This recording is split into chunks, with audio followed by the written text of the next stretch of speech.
Saudara-saudara, kita akan belajar dan sebentar nanti berbincang-bincang mengenai 2 Raja-Raja pasal 18 ayat 1 sampai 12. Namun sebelum perbincangan ini kita akan membaca Alkitab, dan sebab itu marilah kita berdoa untuk pembacaan dan perenungan firman Tuhan. Mari kita berdoa.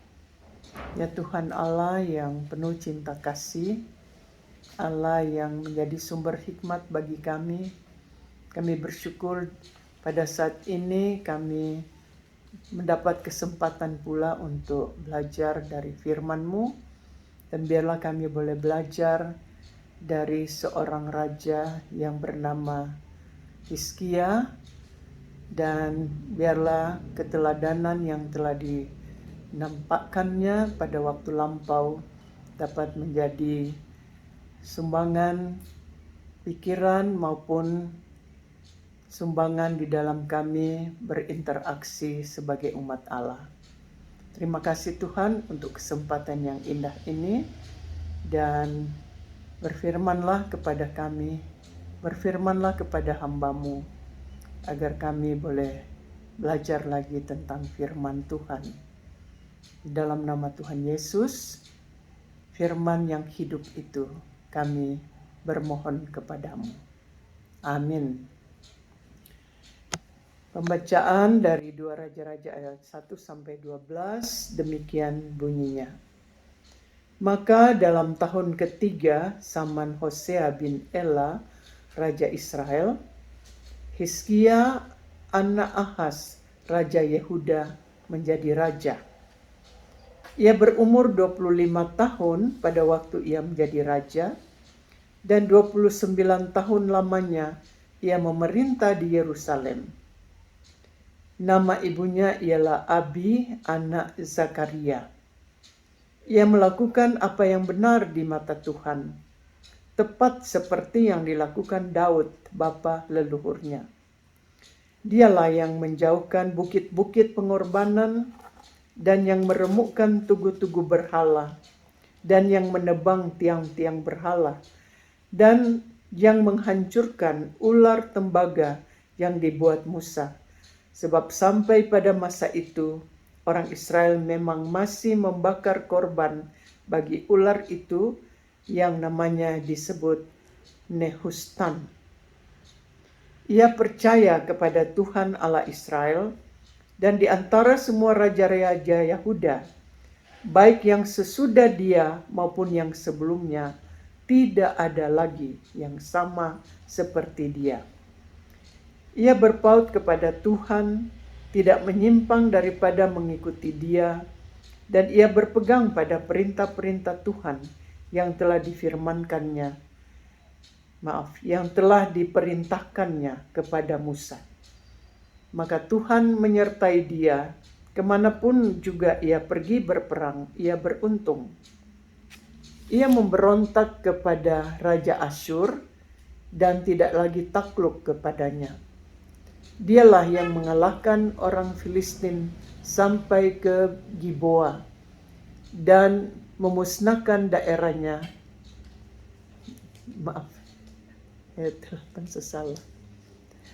Dialah yang mengalahkan orang Filistin sampai ke Gaza dan memusnahkan daerahnya, baik menara-menara penjagaan maupun kota-kota yang berkubu. Dalam tahun keempat zaman Raja Hizkia, itulah tahun ketujuh zaman Hosea bin Ela, Raja Israel, majulah Salmaneser, Raja Asyur, menyerang Samaria dan mengepungnya. Direbutlah itu sesudah lewat 3 tahun, dalam tahun ke-6 zaman Hizkia.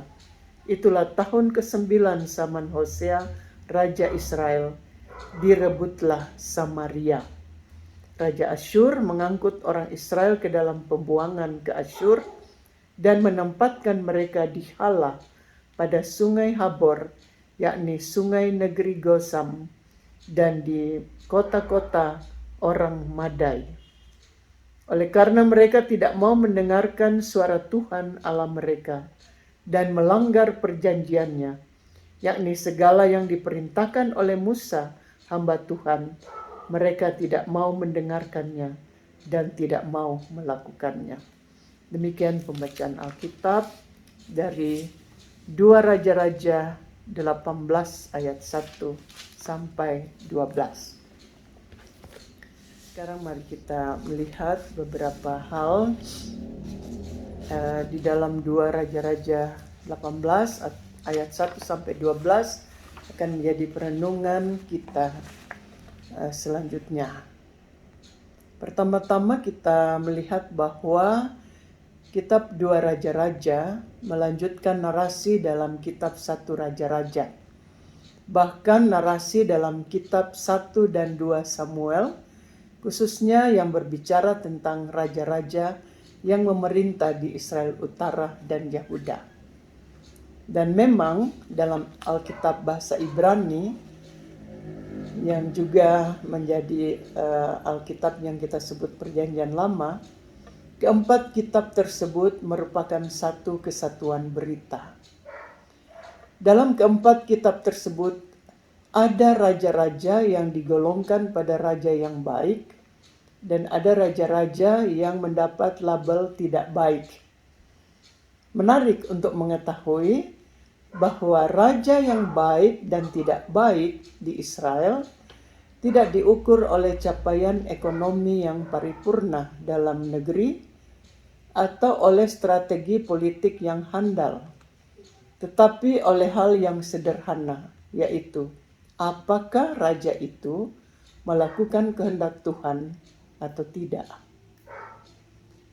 Sebagai contoh, Yerobeam kedua, Raja Israel Utara yang memerintah di Israel Utara kira-kira tahun 785 sampai 754 sebelum Masehi, berhasil memajukan ekonomi di negara itu secara luar biasa, memenangi pertempuran-pertempuran, tetapi ia digolongkan pada raja yang tidak baik, karena di zamannya korupsi merajalela dan penyembahan berhala mengurangi ibadah kepada Allah.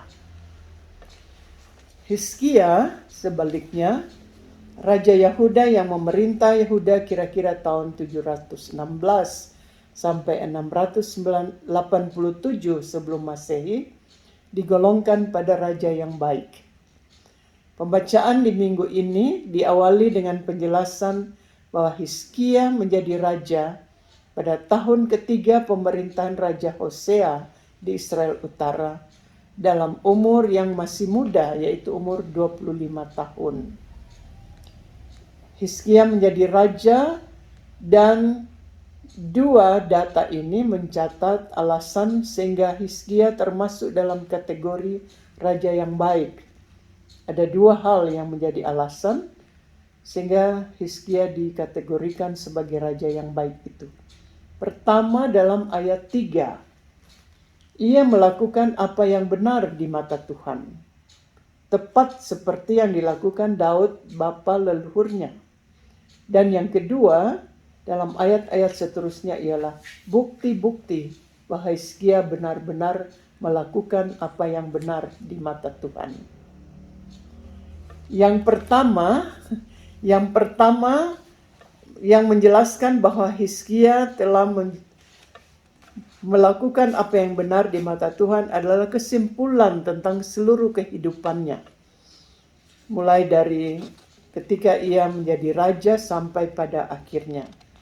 Dan hal yang kedua yang menjadi alasan bagi Hizkia disebut sebagai orang atau sebagai raja yang baik ialah tindakan-tindakannya. Antara lain menghancurkan bukit-bukit penyembahan, dan ia juga melakukan tindakan-tindakan yang sangat luar biasa sehingga orang Israel semakin mengenal Allah ketika ia menjadi raja. Oleh sebab itu, Hizkia ini dikatakan berkenan kepada Allah. Sebagai contoh, sebagai contoh yang menjelaskan bahwa Hizkia berkenan kepada Allah ialah ketika Hizkia sakit parah dan telah diminta untuk menyampaikan pesan-pesan terakhir seperti yang diceritakan dalam pasal 20, Tuhan mengabulkan doanya yang meminta kiranya Tuhan mengingat kesetiaannya kepada Tuhan.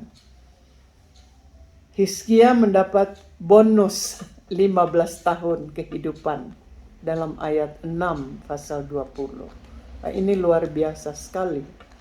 Makanya dikatakan bahwa sebelum dan sesudah Hizkia menjadi raja, tidak ada raja lain yang dapat disejajarkan dengan Hizkia.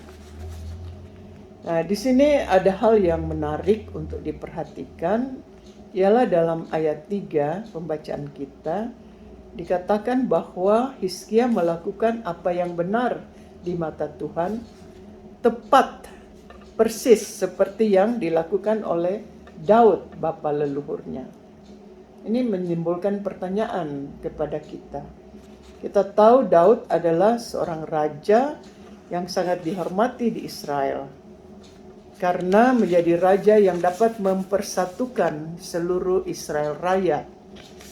Kerajaan-kerajaan kecil ditaklukkannya sehingga Israel menjadi kerajaan yang sangat besar.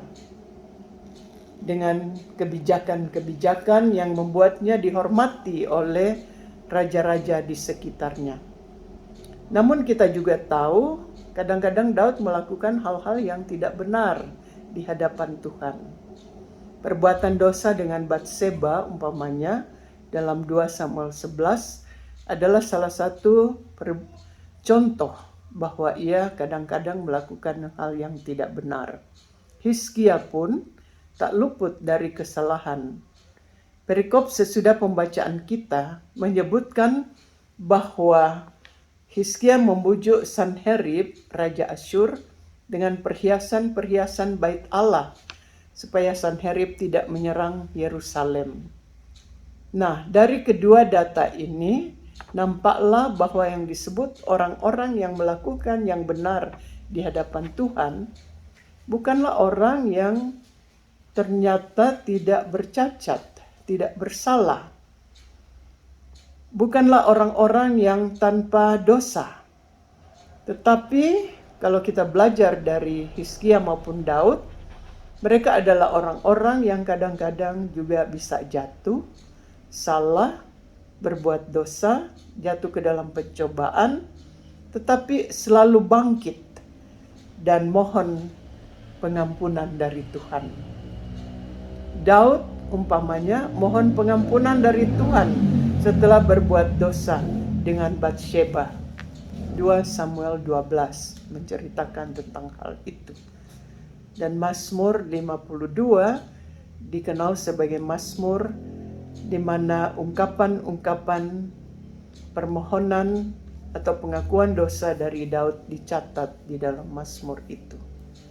Begitupun Hizkia, ia bermohon kepada Tuhan supaya diampuni dosa-dosanya. 2 Raja-Raja 19 ayat 1. Dengan demikian, baik Daud maupun Hizkia, mereka tetap berkenan kepada Tuhan. Jatuh bangun, tetapi pada akhirnya mereka selalu mohon pengampunan dari Tuhan. Yang kedua yang menjadi alasan mengapa Hizkia diberi label sebagai raja yang baik ialah karena ia melakukan apa yang benar di mata Tuhan. Ia menjauhkan Israel dari penyembahan-penyembahan berhala yang dilakukan di bukit-bukit. Memang penyembahan berhala sering menjadi tantangan dalam kehidupan Israel. Karena kadang-kadang Israel ingin beribadah sama dengan bangsa-bangsa lain dan meninggalkan Tuhan yang begitu mengasihi mereka. Hizkia berjuang dan menumpas penyembahan berhala itu sebagai bukti bahwa ia melakukan apa yang benar di mata Tuhan. 4 kata kerja yang dinamis menjelaskan tentang hal itu dalam ayat 5 dan 6. Ia percaya kepada Allah, kemudian ia berpaut kepada Tuhan dan tidak menyimpang daripada mengikuti Dia. Dan yang keempat ialah ia berpegang pada perintah-perintah Tuhan. Dan karena hal-hal inilah maka Tuhan berkenan dan menyertai dia kemanapun ia pergi berperang. Dia selalu memenangi pertempuran itu. Ayat 7 dari pembacaan kita. Hal-hal ini menjelaskan bahwa melakukan hal yang benar di hadapan Tuhan bukan hanya soal mengaku dan juga bukan hanya soal mendengar, tetapi berhubungan dengan melakukan pengakuan dan apa yang didengar itu secara konkret. Pengakuan dan pendengaran harus dibuktikan dengan perbuatan yang nyata. Hal ini dilakukan oleh Hizkia dengan sebaik-baiknya, dan ia menikmati buah dari kesetiaan untuk selalu mendengar suara Tuhan. Sebaliknya yang terjadi dengan Hosea, Raja Israel Utara, ia dikalahkan oleh Salmaneser, Raja Asyur, dan penduduk Israel Utara dibawa ke pembuangan di Asyur. Karena dalam ayat 12 dikatakan, ia tidak mau mendengar suara Tuhan dan melanggar perjanjian dan segala yang sudah diakuinya. Ayat 12 pembacaan kita. Dan ini adalah akhir yang sama sekali tidak menyenangkan, berbeda dengan apa yang dialami oleh Hizkia yang selalu mendengar suara Tuhan. Demikian perenungan kita dari 2 Raja-Raja 18 ayat 1 sampai 12. Berdasarkan kisah tadi, ya, sebagai seorang pemimpin, sebagai seorang raja, bagaimana kita membandingkan pergumulan Hizkia dengan pergumulan pemimpin-pemimpin gereja di masa kini? Oh ya, terima kasih untuk pertanyaan ini. Sebenarnya walaupun konteksnya berbeda, tetapi pergumulan itu tetap sama. Itu pergumulan bagaimana benar-benar melakukan apa yang dikehendaki oleh Tuhan. Nah, di sini kita seperti yang dikatakan tadi bahwa Hizkia berusaha, walaupun kadang-kadang juga dia gagal. Tapi yang menarik dari pengalaman Hizkia ialah walaupun ia gagal, ia jatuh, tapi dia datang kepada Tuhan. Nah, saya kira ini penting sekali ya untuk diteladani oleh pemimpin-pemimpin gereja sekarang. Ya, karena seperti dikatakan tadi, walaupun konteksnya berbeda, pergumulan selalu ada. Mungkin bentuk pergumulan itu berbeda dari yang dahulu, tetapi tantangan-tantangan saat ini baiklah mengingatkan kepada pemimpin-pemimpin bahwa tidak ada seorang pemimpin pun yang dapat melepaskan diri dari tugas untuk melakukan yang benar di mata Tuhan. Karena untuk itulah sebenarnya pemimpin-pemimpin gereja dipanggil untuk melaksanakan yang sesuai dengan kehendak Tuhan dan mengajarkannya kepada umat, sehingga umat pun pada gilirannya akan juga belajar tentang apa yang dikehendaki oleh Tuhan. Jadi hal mohon pengampunan dari Tuhan itu adalah hal yang wajar dan wajib dilakukan oleh pemimpin-pemimpin. Memang kadang-kadang ada pemimpin yang tidak suka mengaku dosa, ya. Ada pemimpin-pemimpin yang walaupun sudah bersalah enggan untuk mengaku dosa di hadapan Tuhan. Padahal siapakah kita siapakah para pemimpin di hadapan Allah, ya. Semua orang ada kelemahan, tapi kalau datang kepada Tuhan dan mengakui dosa serta pelanggarannya, pasti Tuhan juga akan berkenan seperti Ia berkenan kepada Hizkia. Gitu kira-kira. Pertanyaan selanjutnya fokus di ayat 12. Raja Israel Utara dihukum dan dibawa ke pembuangan di Asyur karena tidak mau mendengarkan suara Tuhan. Nah, apakah ketika kita melihat situasi sekarang, pandemi, apakah kita bisa mengatakan bahwa pandemi merupakan hukuman Allah karena umat masa kini tidak mendengarkan suara Tuhan?